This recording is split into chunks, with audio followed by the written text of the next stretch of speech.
Hello friends, welcome to the class of physics junction. Myself R Chandra. आज हम लोग बात करेंगे स्यूडो फोर्स की।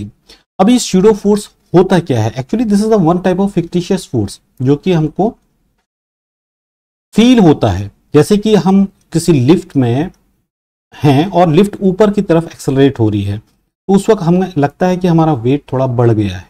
ओके, सिमिलरली अगर लिफ्ट नीचे की तरफ आ रही है तो हमें लगता है कि हमारा वेट थोड़ा सा कम हो गया है।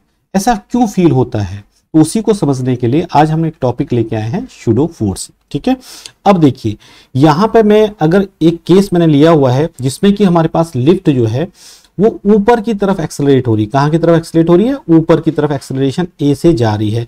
तो उस केस में अगर हम बात करते हैं, लेट अस सपोज ये देखो, ये हमारे पास एक एग्जांपल दिया हुआ है, केस 1 हमने लिया है।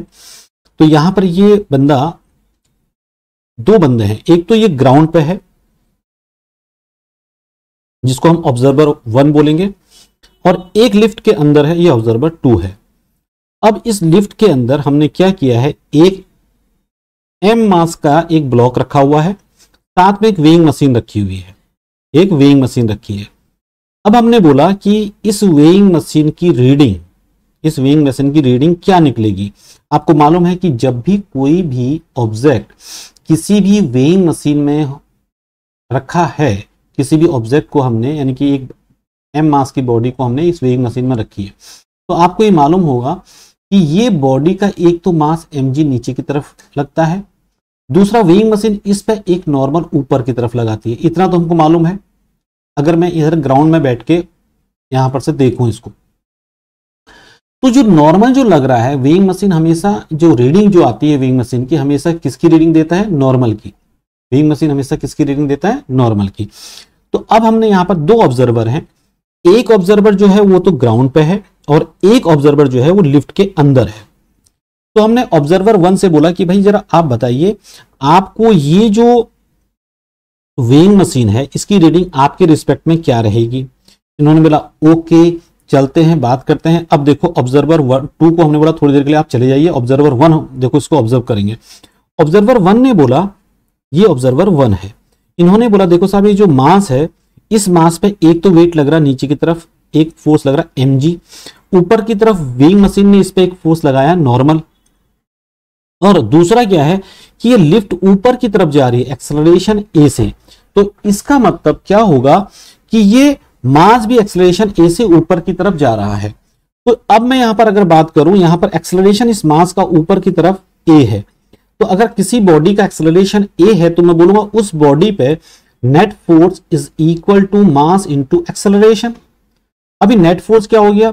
नेट फोर्स ऊपर की तरफ लग रहा है n, नीचे लग रहा है mg।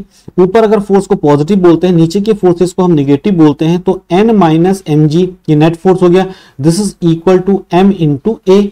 तो यहां पर नॉर्मल क्या रीड करेगा? This is mg plus a। It means ये mg प्लस a ये नॉर्मल निकला, और हम बोलते हैं कि वेइंग मशीन हमेशा किसको रीड करती है? नॉर्मल को, जो कि मैंने लिखा हुआ है, weighing machine always measure the normal reaction acting on the body. Clear हो गया? तो ये जो नॉर्मल वेइंग मशीन ने यहां पर रीडिंग दी, वो दिया हमें nmg प्लस a। क्लियर हो गया? समझ में आ गया? तो दिस mg प्लस a, इसी को हम क्या बोलते हैं? mg प्लस a को ही हम लोग क्या बोलते हैं? Apparent wait. क्या बोला जाता है इसको? Apparent wait. अपरेंट वेट, ये हो गया अपरेंट वेट। अब इस वक्त अगर मैं बोलूंगा, जैसे जनरली कोई भी बॉडी है उस पे मास इसका m है, तो हम बोलते हैं इसका mg, यानी कि mg ये इसका वेट हो गया। ठीक है, यहां पर अपरेंट वेट हो गया mg प्लस a। ये ऑब्जर्वर 1 जो कि ग्राउंड पे है उसने बोला। इतना समझ में आ गया? और यहां पर g की जगह पर g इफेक्टिव कितना हो गया? g plus a। क्लियर? समझ में आ गया? नाउ आगे चलते हैं। ठीक है, अब हमने बोला एफबीडी बनाओ भाई, इनसे बोला, किनसे? ऑब्जर्वर 2 से। अब ऑब्जर्वर 2 की बारी आई, हमने कहा ऑब्जर्वर 1, आपने तो बोल दिया कि रीडिंग आई mg प्लस a। ठीक है, ऑब्जर्वर 1 के रिस्पेक्ट में, this is with respect to observer O1, जिसको हमने O1 बोला है। क्लियर? अब इनसे बोला, तो इन्होंने बोला साहब देखो मैं लिफ्ट में हूं और ये ब्लॉक भी इस वेइंग मशीन में लिफ्ट में रखा हुआ है। मेरे को तो ये रेस्ट पे दिख रहा है, इनको ये रेस्ट पे दिख रहा है, तो इनसे बोला चलो एफबीडी बनाओ, इन्होंने बोला ये ब्लॉक रख दिया और इस पे एक फोर्स नीचे की तरफ mg लग रहा है, एक फोर्स ऊपर की तरफ नॉर्मल लग रहा है और बॉडी इनको रेस्ट पे दिख रही है। इसका मतलब ये बोल रहे हैं कि n रेस्ट पे दिख रहा है, तो इसका मतलब नेट फोर्स 0 हो गया, एफ नेट क्या हो गया 0, तो इसका मतलब n minus M G is equal to 0। तो इन्होंने बोला भाई रीडिंग आएगी mg, जबकि रीडिंग ये नहीं आ रही है, तो इसका मतलब यहां पर कुछ गड़बड़ हो गई है। भाई लिफ्ट ऊपर की तरफ जा रही तो हमको वेट थोड़ा सा ज्यादा लगता है ना अपना, तो ये रीडिंग जो है वो ये आनी चाहिए थी, बल्कि रीडिंग आ गई ये, तो ये तो भाई गलत हो गया। तो अब यहां पे गलती क्या हुई, गलती क्या हुई देखो, n equal to M G, wrong answer आया बिकॉज ऑब्जर्वर O2 जो है ये नॉन इनर्शियल फ्रेम में है। देखो फ्रेम ऑफ रेफरेंस दो टाइप के होते हैं, एक रेफरेंस फ्रेम ऐसा होता है जो कि नॉन एक्सेलरेटिंग होता है, इसका मतलब इससे पहले का जो फ्रेम ऑफ रेफरेंस था आपने देखा होगा, ये जो ऑब्जर्वर है ये तो एक्सेलरेट नहीं कर रहा है, ठीक है, इसका मतलब ये इनर्शियल फ्रेम हुआ। But Newton's law of motion को हम नॉन इनर्शियल फ्रेम से तो लगा ही नहीं सकते हैं, ठीक है, तो वो तो हमेशा गलत रिजल्ट देगा। तो हमने बोला कि भाई नॉन इनर्शियल फ्रेम से भी अगर हम न्यूटन्स लॉ को लगाएं तो हम कैसे लगा सकते हैं। हमने कहा देखो पहली बात तो ये ऑब्जर्वर भी एक्सेलरेशन ए से ऊपर की तरफ जा रहा है, बिकॉज लिफ्ट ए से ऊपर की तरफ जा रही है। तो हमने बोला भाई एक काम करते हैं कि जो ये ऑब्जर्वर को सबसे पहले इस ऑब्जर्वर को हम बनाएंगे क्या क्या बनाएंगे, इनर्शियल फ्रेम ऑफ रेफरेंस। कैसे बनाएंगे देखो, हमने कहा देखो एक काम करो, ये जो लिफ्ट है ये लिफ्ट ए एक्सेलरेशन से ऊपर की तरफ जा रही है, तो हमने कहा ऑब्जर्वर भी ए एक्सेलरेशन से ऊपर की तरफ जा रहा है, इसका मतलब ऑब्जर्वर कौन सा हो गया यहाँ पर, नॉन इनर्शियल फ्रेम।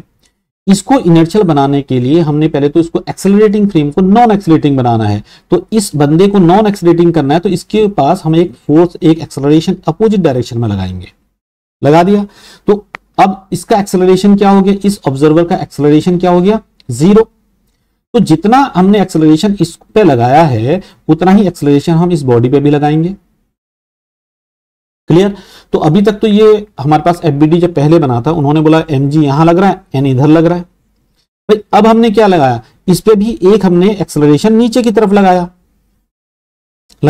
तो एक्सेलरेशन नीचे की तरफ लगाया, इसका मतलब एक फोर्स नीचे की तरफ लगा, और वो फोर्स कितना लगा, मास into acceleration ma, and that force is known as pseudo force.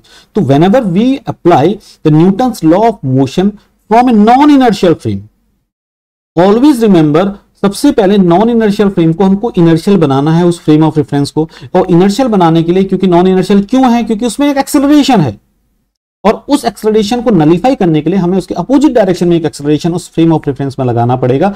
अकेले फ्रेम ऑफ रेफरेंस में न लगा के हम साथ ही साथ किस में लगाएंगे, जिस बॉडी को हम ऑब्जर्व कर रहे हैं उस पर भी हम एक एक्सेलरेशन लगा रहे हैं, ठीक है, क्लियर। जिस डायरेक्शन में इस पे लगा उसी डायरेक्शन में हम बॉडी पे भी लगाएंगे, इतना समझ में आ गया। तो अब देखो अब इसका एफबीडी क्या बन गया, अब इसका एफबीडी अगर आप देखेंगे तो इसका करेक्ट एफबीडी हमने अगले वाले फिगर में बना रखा, नीचे देखो। अब आप देख रहे हैं, यानी कि यहां पर इस बॉडी पे पहले तो हमें एक mg लग रहा था, एक m लग रहा था, इन्होंने बोला रेस्ट पे है, तो वो गलत था स्टेटमेंट। अब हमने क्या किया, एक इसमें सूडो फोर्स लगा दिया, एक एक्सेलरेशन जो नीचे हमने लगाया था इस ऑब्जर्वर को, ऑब्जर्वर इस एक्सेलरेशन ए से ऊपर जा रहा था, हमने कहा इसको पहले इनर्शियल बनाओ, एक एक्सेलरेशन ए इधर लगाया, तो इधर भी हमें एक एक्सेलरेशन ए लगाना पड़ेगा, जो कि हमें क्या देगा, एक pseudo force mass into acceleration, और वो हमें सूडो फोर्स ये दे रही है। नाउ अब इस बंदे को अगर रेस्ट पे दिख रहा है तो इसका मतलब एफ नेट क्या होना चाहिए, 0 होना चाहिए। अगर नेट फोर्स 0 है इसका मतलब ऊपर की तरफ फोर्स लग रहा है इसको पॉजिटिव n, नीचे वाला फोर्स एक लग रहा है mg, नीचे एक फोर्स लग रहा है ma इज इक्वल टू 0। इसका मतलब नॉर्मल जो रीड कर रहा है weighing machine, this is mg plus a। क्या ये करेक्ट आ गया, जो हमारा पहला रिजल्ट आया था सेम आ गया, तो समझ में आ गया आपके। तो ये हमारे पास इस ढंग से, और ये जो हमारे पास हो गया एपरेंट वेट हो गया, और ये जी इफेक्टिव जी प्लस ए जी इफेक्टिव हो गया, समझ में आ गया। तो यही चीज हमने यहां पर नोट कर रखी है, देखो। तो एम जी प्लस ए ये क्या हो गया, एपरेंट वेट, ठीक है, और यहां पर जी प्लस क्या हो गया, इफेक्टिव जी। आगे चलते हैं, अगर एक केस में दूसरा केस लेते हैं, लेट अस सपोज मेरे पास एक ये केस है, उस पहले केस में तो लिफ्ट ऊपर की तरफ जा रही थी, अब लिफ्ट नीचे की तरफ जा रही है। फिर हमने कहा ऑब्जर्वर 1 से बोला आप एक बार देखिए, ऑब्जर्वर 2 से कहा आप एक बार देखिए। तो ऑब्जर्वर 1 की बारी आती है तो ऑब्जर्वर 1 इसको कैसे ऑब्जर्व करेगा? तो ऑब्जर्वर 1 क्या है? ग्राउंड पे है। कहां पर है? ग्राउंड पे है। ठीक है, तो ग्राउंड पे है, ये एक्सेलरेट नहीं कर रहा है। इट मींस ऑब्जर्वर 1 जो है दिस इज कौन सा फ्रेम हो गया? Inertial frame. कौन सा फ्रेम हो गया? इनर्शियल फ्रेम हो गया। तो इनर्शियल फ्रेम, अगर ये इनर्शियल फ्रेम है तो इसका मतलब ये कौन सा फ्रेम, कौन सा बंदा है? जो कि नॉन एक्सेलरेटिंग फ्रेम। कौन सा हो गया? Non accelerating. नॉन एक्सेलरेटिंग इसका मतलब एक्सेलरेशन इस बंदे का 0 हो गया। किसका? ऑब्जर्वर 1 का, क्योंकि ये क्या है? एक इनर्शियल फ्रेम ऑफ रेफरेंस है। क्या है? एक इनर्शियल फ्रेम ऑफ रेफरेंस है। इतना समझ में आ गया? तो ये एफबीडी कैसे बनाएगा? किसकी? इसकी एफबीडी कैसे बनाएगा? तो मैंने कहा चलो आप एफबीडी कैसे बनाओ। देखो इसने बोला साहब ऐसा है, मेरा नाम है ऑब्जर्वर 1 और मैं हूं इनर्शियल फ्रेम ऑफ रेफरेंस, मैं नॉन एक्सेलरेटिंग हूं। इन्होंने कहा देखो इस मास में एक mg तो लग रहा होगा नीचे की तरफ, एक नॉर्मल लग रहा होगा ऊपर की तरफ। देखो साहब लिफ्ट नीचे की तरफ जा रही है, लिफ्ट किधर की तरफ जा रही है? नीचे की तरफ। इसका मतलब इसको दिख रहा है कि ये ब्लॉक भी नीचे की तरफ जा रहा है। किस एक्सेलरेशन से जा रहा है? ए एक्सेलरेशन से। तो इसने बोला इस ब्लॉक का अगर हम एफबीडी बनाते हैं, तो हमने ये एफबीडी ये बना दिया, इसमें फोर्स हमने रिजोल्व कर दिए। तो अब नीचे की तरफ जा रहा है, इसका मतलब बॉडी रेस्ट पे नहीं है, तो F net is equal to mass into acceleration. तो नेट फोर्स कितना लगा? ऊपर का फोर्स एन पॉजिटिव ले लो, नीचे का फोर्स mg नेगेटिव ले लो, and this is equal to net force is equal to mass into acceleration. समझ में आ गया? तो अब मैं ये बोल सकता हूं कि यहां पे अगर आप देखें एफ नेट मैंने बोला ma, ठीक है। तो अभी एक काम करते हैं, ऊपर मैंने पॉजिटिव लिया और ma को नीचे नेगेटिव लेना पड़ेगा ना। अगर ये डायरेक्शन में पॉजिटिव ले रहा हूं तो ये डायरेक्शन क्या लूंगा? निगेटिव। यही तो लिया मैंने। अब मैंने बोला अगर मैं इसको इधर ले आता हूं तो normal is equal to mg minus ma हो गया। ठीक है, F net equal to ma हमारा न्यूटन का सेकंड लॉ, तो नॉर्मल इक्वल टू क्या हो गया? mg minus a। समझ में आ गया? तो यहां पर रीड जो वेइंग मशीन कर रही है वो mg माइनस a ये रीड कर रही है। इट मींस जब लिफ्ट नीचे की तरफ आ रही है तो हमको अपना वेट भी हमेशा, आपने देखा होगा कि वो हमें कम लगता है। सेम वे ये दिस इज द रिजल्ट जो हमने एक इनर्शियल फ्रेम से देखा इसको। ओके ओके, अब आगे चलते हैं। हमने कहा चलो नॉन इनर्शियल फ्रेम से देखते हैं। नॉन इनर्शियल फ्रेम कौन सा होगा? जो लिफ्ट के अंदर बैठा हुआ बंदा है, उससे पूछा तुम्हें क्या दिख रहा है? तो उन्होंने कहा देखो साहब मैं यहां पर हूं। ओके, अभी ध्यान से देखिए, अगर ये बंदा इसको देख रहा है तो इसका मतलब पहली बात तो एक्सेलरेशन ए से लिफ्ट जो नीचे जा रही है, तो ये बंदा भी नीचे एक्सेलरेशन ए से नीचे जा रहा है। तो अब ये कौन सा फ्रेम हो गया? एक्सेलरेटिंग फ्रेम ऑफ रेफरेंस हो गया। बंदे को ही हम फ्रेम ऑफ रेफरेंस मान रहे हैं, तो ये कौन सा फ्रेम ऑफ रेफरेंस हो गया? Accelerating frame. तो सबसे पहला काम क्या है? एक्सेलरेटिंग फ्रेम ऑफ रेफरेंस यानी कि नॉन इनर्शियल को हमको इनर्शियल बनाना है। तो मैंने कहा इस पे लगा दो एक एक्सेलरेशन ऊपर की तरफ, लगा दिया सेम एक्सेलरेशन। तो इस बंदे पे अगर लगाया तो मेरे को इस बॉडी पे भी लगाना पड़ेगा एक एक्सेलरेशन ऊपर की तरफ। ठीक है, लेकिन पहले अगर मैं स्टार्टिंग की बात करूं तो स्टार्टिंग में बंदे जब मैंने ये फोर्स नहीं लगाए थे, अगर मैंने फोर्स नहीं लगाए हैं, पहले मैं इसको डिलीट कर देता हूं फोर्सेस को। देखो देखो अभी पहले इसको उड़ा देते हैं। देखो अब ध्यान से देखना, मैं पहले बेसिक देखो। बेसिक में क्या है कि पहले इस बंदे से पूछा भाई तुम इसको जरा ऑब्जर्व करो, तो इसने बोला साहब ऐसा है मैं इस लिफ्ट में हूं और मेरे रिस्पेक्ट में ये जो मास है ये तो रेस्ट पे है, तो इस पर दो ही फोर्स लग रहे हैं, एक mg नीचे की तरफ लग रहा है, एक नॉर्मल ऊपर की तरफ लग रहा है, बॉडी रेस्ट पे है। तो इसका मतलब नेट फोर्स 0, ऊपर की तरफ n पॉजिटिव, नीचे mg नेगेटिव, इक्वल टू हमारे पास अगर रेस्ट पे है तो f net is equal to 0 हो जाएगा ना। f नेट इक्वल टू 0 हो गया, तो इसने बोला n is equal to mg, जो कि रॉन्ग है, जो कि रॉन्ग है। तो हमने कहा भाई इसको सही कैसे किया जाए? रॉन्ग इसलिए है बिकॉज कि ये नॉन इनर्शियल फ्रेम से न्यूटन्स लॉ को लगाने की कोशिश कर रहा है, बट नॉन इनर्शियल फ्रेम से न्यूटन्स लॉ को नहीं लगा सकते हैं। क्यों नॉन इनर्शियल है? हमने कहा ये तो ए एक्सटेंशन से नीचे जा रहा है लिफ्ट के साथ साथ। ठीक है, तो अब इसको सही करने के लिए हमने क्या किया भाई, एक काम करते हैं, आप इसमें इस बंदे को हम पहले इनर्शियल बनाएंगे, जो मैंने थोड़ी देर पहले ऊपर समझाया था। तो मैंने कहा ये बंदा एक्सेलरेशन ए से नीचे जा रहा है अलॉन्ग विद द लिफ्ट के साथ साथ। तो सबसे पहले, और ये एक्सेलरेटिंग फ्रेम है तो इससे तो न्यूटन लॉ ऑफ मोशन लगेगा ही नहीं, तो हमने कहा सबसे पहले एक काम करते हैं, इस पे हम इस बंदे पे एक एक्सेलरेशन ऊपर की तरफ लगा देते हैं, तो ये बन गया आप इनर्शियल, क्योंकि अब नॉन एक्सेलरेटिंग हो गया। अगर इस बंदे में लगाया तो एक एक्सेलरेशन मेरे को सेम एक्सेलरेशन उसी डायरेक्शन में इधर की तरफ लगाना पड़ेगा। नाउ अब देखो, अब इस पे एक फोर्स mg जो हमने पहले लगाया था वो लग रहा है, एक फोर्स नॉर्मल, ये नॉर्मल लग रहा है, साथ में अब जो हमने एक्सेलरेशन इसको लगाया, ये एक्सेलरेशन इसका मास है, मास इनटू एक्सेलरेशन, एक स्यूडो फोर्स ऊपर की तरफ लग रहा है। इसका मतलब इस बॉडी पे आज एक तो mg फोर्स नीचे की तरफ लग रहा है, एक नॉर्मल ऊपर की तरफ लग रहा है, और एक pseudo force mass of the body into acceleration ऊपर की तरफ लग रहा है। तो अब जाके इसको हम कह सकते हैं तेरे को रेस्ट पे बॉडी तेरे को रेस्ट पे दिख रही है, तो उसका रीजन ये है कि F net is equal to 0। तो एफ नेट 0 कब होगा? जब ऊपर को लगने वाला फोर्स पॉजिटिव, ऊपर को लगने वाला फोर्स पॉजिटिव, नीचे को लगने वाला फोर्स नेगेटिव, इससे एफ नेट निकल गया, दिस इज इक्वल टू 0। तो एन इज इक्वल टू हम बोल सकते हैं M G minus M A, तो ये एम जी माइनस ए। तो अब आप देख रहे हैं, अब रिजल्ट सही आ गया, तो यानी कि रीडिंग जो है वही आएगी जो हमने पहले निकाली थी। तो यहां पर हम बात करेंगे, जब भी हम लोग स्यूडो फोर्स की बात करते हैं, स्यूडो कोई नया फोर्स नहीं है, स्यूडो फोर्स में हमेशा ध्यान रखना, कभी भी हम अगर अपना मैकेनिक्स में या कोई भी क्वेश्चन अगर हम करते हैं, हमेशा ध्यान रखिएगा कि जब भी हम क्वेश्चन करें, सबसे पहले हम उस क्वेश्चन को सॉल्व करेंगे इनर्शियल फ्रेम ऑफ रेफरेंस से। किससे करेंगे? इनर्शियल फ्रेम ऑफ रेफरेंस से। अब इनिशियल फ्रेम ऑफ रेफरेंस क्या होता है? ऐसा रेफरेंस फ्रेम जिसका कि नंबर फर्स्ट एक्सेलरेशन 0 होगा, पहली बात, ठीक है। हमेशा इसी में हम न्यूटन लॉ ऑफ मोशन लगाएंगे। अभी क्वेश्चन कुछ हमारे पास ऐसे आ जाएंगे कभी कभी, जहां पर कि हमारा फ्रेम ऑफ रेफरेंस इनर्शियल ना होकर क्या हो जाएगा? Non inertial. क्या हो जाएगा? Non inertial. नॉन इनर्शियल का मतलब क्या है? कौन सा फ्रेम ऑफ रेफरेंस? जो कि एक्सेलरेट हो रहा है, एक्सेलरेटिंग फ्रेम ऑफ रेफरेंस। तो वहां पर हम न्यूटन्स लॉ जब लगाएंगे, उसमें एक चीज ध्यान में रखना पड़ेगा कि हमको सबसे पहले क्या लगाना पड़ेगा, वहां पे एक स्यूडो फोर्स। और स्यूडो फोर्स क्यों लगता है? मैंने आपको बताया कि सबसे पहले जो भी नॉन एक्सेलरेटिंग फ्रेम है, सॉरी नॉन इनर्शियल फ्रेम है, उसका कोई एक्सेलरेशन है, पहले उसके एक्सेलरेशन को खत्म करो।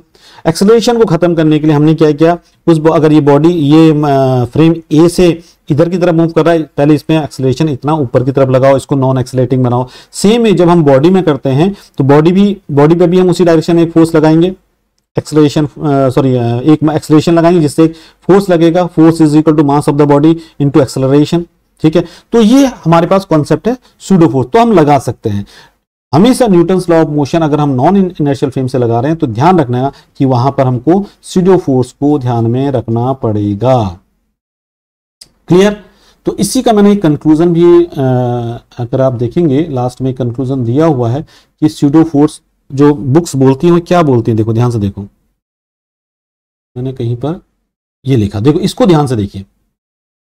स्यूडो फोर्स देखो, अब तुम्हें समझ, the pseudo force is an imaginary force that is applied to object in non inertial frame of reference to satisfy Newton's law of motion. कैसे लगा सकते हैं? तो स्यूडो फोर्स, इसने बोला कि स्यूडो उस बॉडी का जो मास है उसको, और जिस डायरेक्शन में अपना एक्सेलरेशन है उसके अपोजिट डायरेक्शन में, तो pseudo force minus mass of the system and acceleration of the non inertial frame, उतने से हम लोग उसको मल्टीप्लाई कर देंगे, ठीक है। ये मैं आपको समझा चुका हूं। नाउ क्या स्यूडो फोर्स नेसेसरी है टू अप्लाई नॉन इनर्शियल?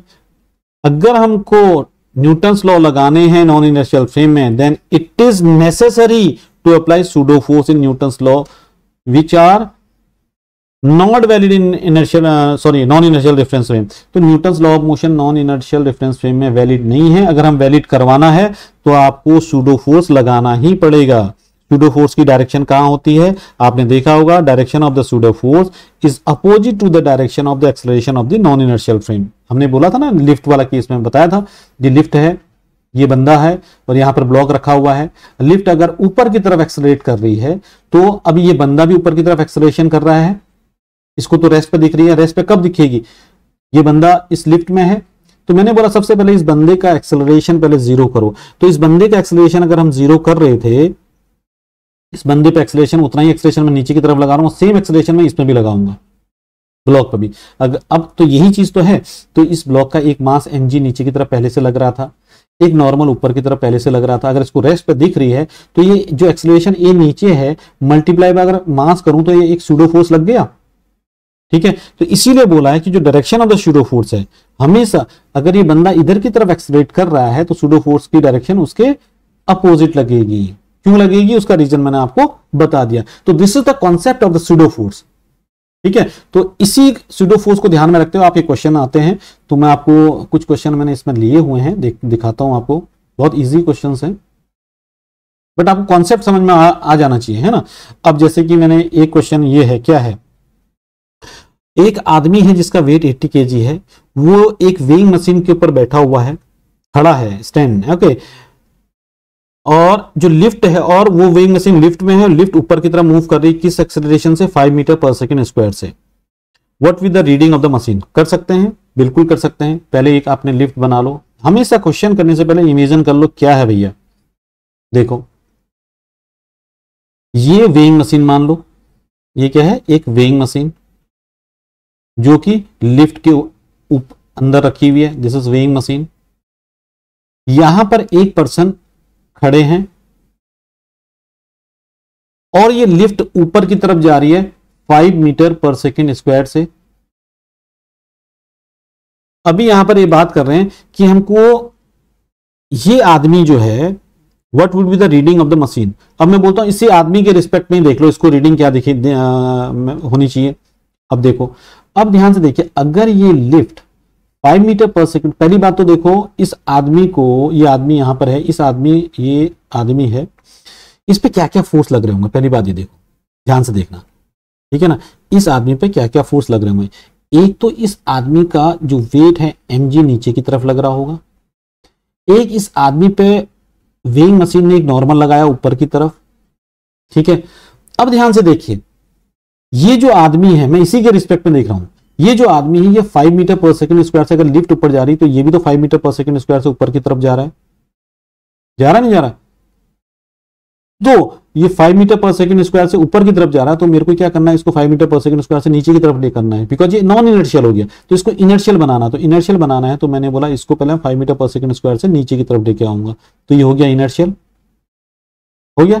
अगर इस पर लगाया है मैंने इस आदमी पे, तो अब आप ये देख सकते हैं, तो इस आदमी पे एक फिक्टिशियस फोर्स यानी कि एक सूडो फोर्स नीचे की तरफ लग रहा है ड्यू टू दिस एक्सेलरेशन। तो नीचे की तरफ कौन सा फोर्स लग रहा है, एक सूडो फोर्स लग रहा है। ये हो गया मास इंटू एक्सेलरेशन यानी कि m इंटू 5। तो अब इस आदमी की रीडिंग जो होगी नॉर्मल, जो is equal to mg plus m into a, ठीक है। मास कितना है इसका 80, g की वैल्यू ले लो 10, 80 इंटू 10 प्लस इस बंदे का मास कितना है 80 इंटू 5, तो कितना हो गया 800 प्लस 400 दैट इज 1200 न्यूटन का इसमें हमारे पास रीडिंग दिख रही होगी। तो समझ में आ गया। आपने बोला नहीं साहब इसको ऐसे नहीं करते हैं, तो कैसे करते हैं। हमने कहा चलो इसको ऐसे ना करके हम दूसरे ढंग से करते हैं कि बाहर एक बंदे को बैठाते हैं और उससे पूछते हैं कि भैया इसका रीडिंग जरा बताओ, ठीक है। अब हम बाहर एक बंदा बैठाते हैं, उससे हम देखते हैं कि उससे कितना आता है। देखो जो मैंने कॉन्सेप्ट समझा उस कॉन्सेप्ट को थोड़ा अच्छे से समझो। अब मैंने एक बंदा बैठा देता हूं बाहर, लिफ्ट के बाहर, और फिर बोलता हूं आप जरा देखो कैसे, आपको कैसे दिख रहा है, ठीक है साहब। वैसे जनरली कभी भी अगर न्यूटन्स लॉ ऑफ मोशन लगाओ ना, तो आप ध्यान दीजिएगा उसमें आप एक काम करना कि न्यूटन्स लॉ ऑफ मोशन हमेशा इनर्शियल फ्रेम से लगाना, ठीक है। ये लिफ्ट थी, फिर क्वेश्चन लेते हैं, ये वेइंग मशीन है, ठीक है, वेइंग मशीन, ठीक है, लिफ्ट के अंदर। अब यहां पर एक ये सज्जन है, इनको हमने बिठा दिया है। यहां से ग्राउंड से, जो कि ग्राउंड से एक बंदा इसको देख रहा है, और लिफ्ट जा रही है ऊपर कितने से 5 मीटर पर सेकंड स्क्वायर से ऊपर की तरफ जा रही है।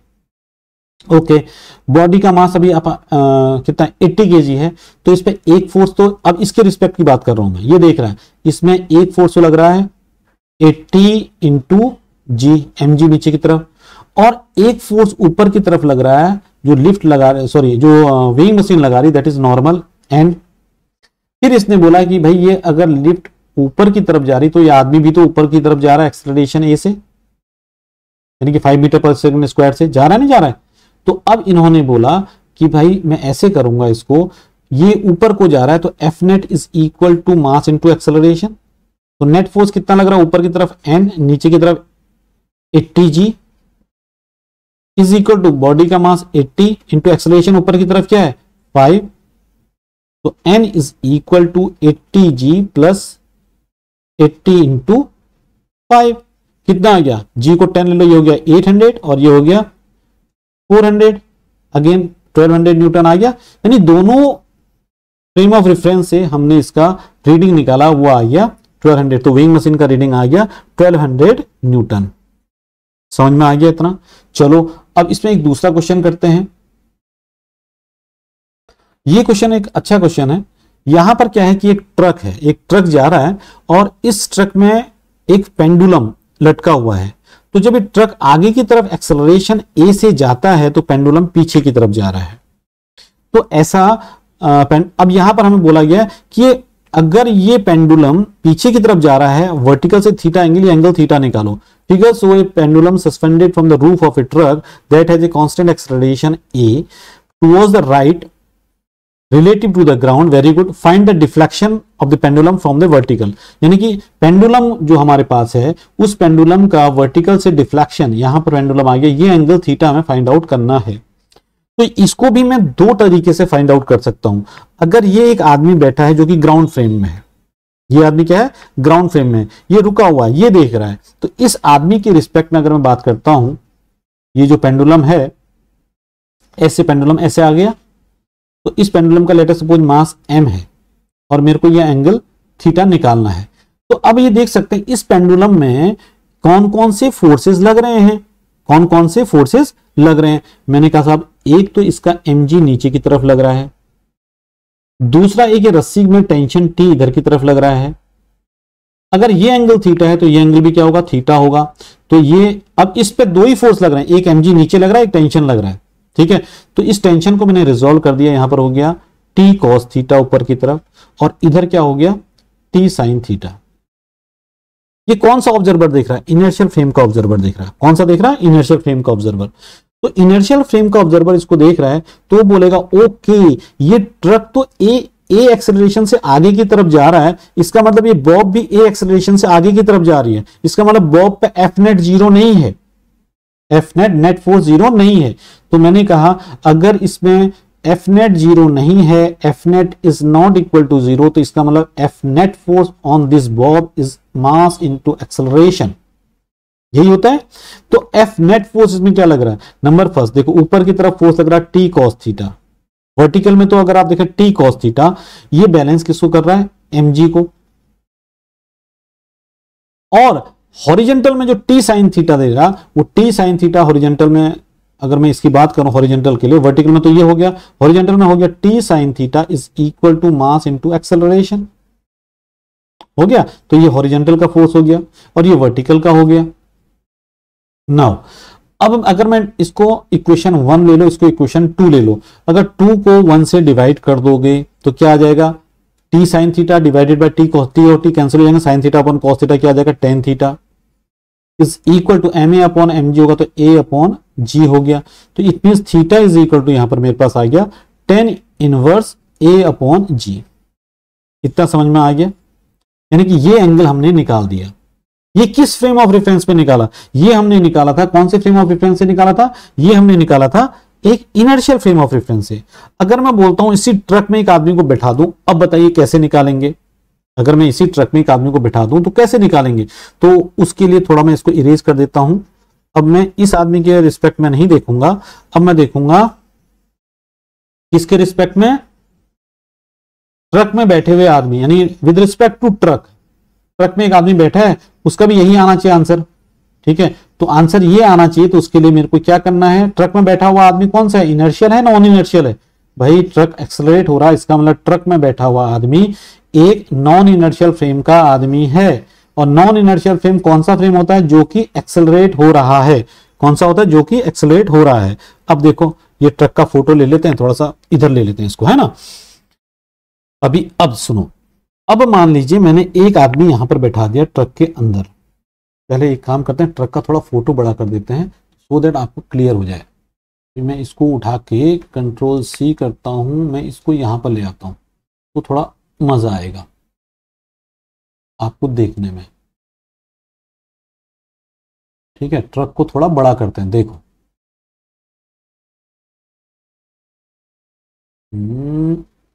ये बड़ा कर दिया हमने ट्रक को।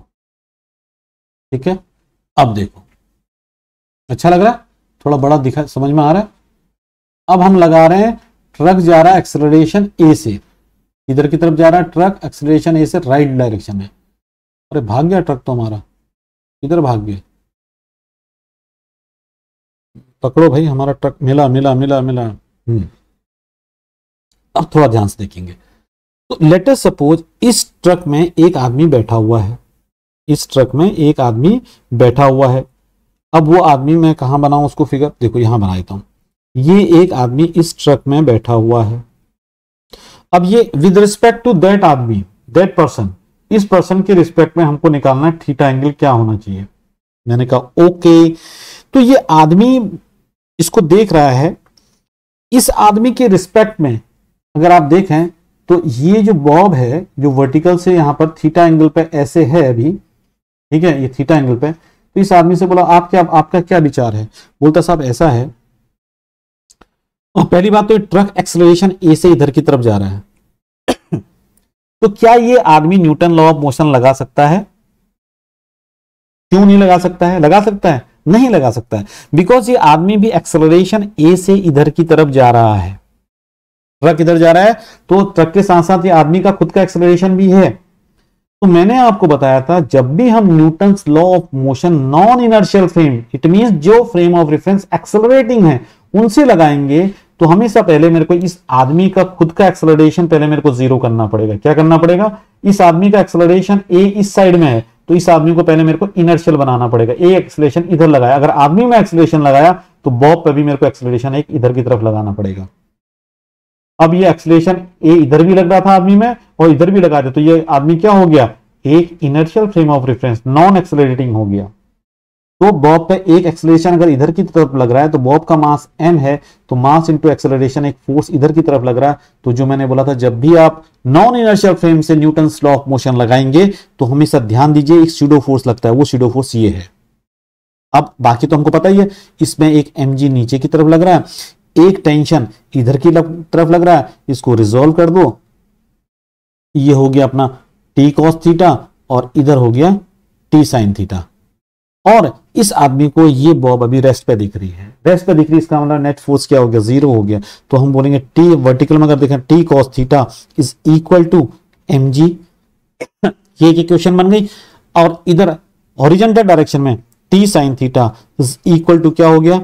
ma सेकेंड अपॉन 1 करोगे, पहले दूसरी इक्वेशन को 1 से डिवाइड करोगे तो ये आ जाएगा tan theta is equal to a upon g, जो कि हमारे पास पहले भी आया था। तो theta is equal to tan inverse a upon g। तो अब शायद आप लोगों को आ गया होगा कैसे हम नॉन इनर्शियल फ्रेम में न्यूटन्स लॉ लगा सकते हैं with the concept of pseudo force. कभी भी याद मत करना कि स्यूडो फोर्स, बहुत सी बुक्स में लिखा था स्यूडो फोर्स ऐसा लगता है उसको मास और एक्सेलरेशन से मल्टीप्लाई करते हैं, इनर्शियल बॉडी जो मतलब जिसके रिस्पेक्ट में देख रहे हो निगेटिव डायरेक्शन में, बच्चे कंफ्यूज हो जाते हैं। आपको कंफ्यूज होने की जरूरत नहीं है, आपको ये देखना है कि साहब जो हम उसमें फोर्स लगा रहे हैं सबसे पहले देखो बंदा क्या है। वो बंदा जो उसको ऑब्जर्व कर रहा है वो accelerating frame of reference represent कर रहा है या नॉन एक्सेलरेटिंग। अगर एक्सेलरेशन है उस बंदे का, पहले उसका एक्सेलरेशन जीरो करो और जिस चीज को ऑब्जर्व कर रहे हो, जिस डायरेक्ट जीरो करने के लिए आपने जिस डायरेक्शन में एक्सेलरेशन लगाया उसी डायरेक्शन में उस पर्टिकुलर ऑब्जेक्ट पर भी एक्सेलरेशन लगाओ, ठीक है। और वो एक्सेलरेशन उस ऑब्जेक्ट को एक स्यूडो फोर्स देगा, समझ में आ रहा है? वो सूडो फोर्स फिर आप काउंट करेंगे तो जाके आप न्यूटन्स लॉ ऑफ मोशन लगा सकते हैं। I hope the pseudo force का जो कॉन्सेप्ट है आप लोगों को समझ में आ गया होगा। इन केस फिर भी इसमें कोई भी आपको लगता है कि ये चीज मेरे को समझ में नहीं आ रही है, आप कमेंट पे दीजिए, मैं आपको और डिटेल में इसको समझाऊंगा। तो this is the concept of the pseudo force, okay.